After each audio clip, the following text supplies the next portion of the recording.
This is a major issue headed into the election year. It certainly is, Kimberly. The Peters and postal workers today accusing the new Postmaster General of deliberately slowing down the mail. And those delays come as we continue to grapple with coronavirus and look ahead, as he said, to November. In a press conference this morning, Senator Gary Peters saying he's heard from hundreds of Michiganders who say they've had sudden delays in critical mail service.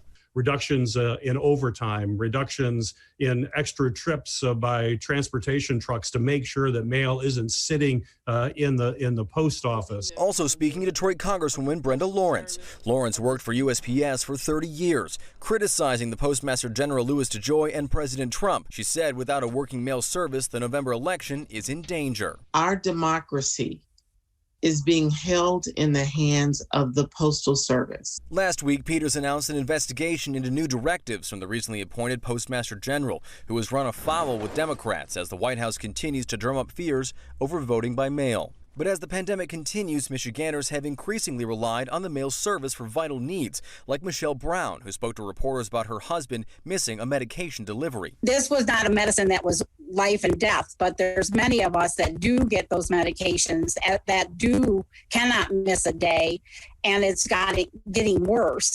DeJoy's office not answering our questions directly, instead sending recent remarks with lines like this, which read in part, "Drama and delay does not get the mail delivered on time. Without timely legislation and regulatory reform, we will be forced to take aggressive measures to cut costs."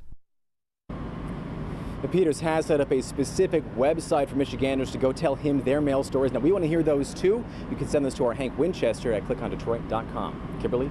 So, Grant, what happens if the mail is still slow come the election? Peters was asked that question today during that Zoom press conference and didn't actually give a straight answer, only saying that he hopes his investigation yields some results by November.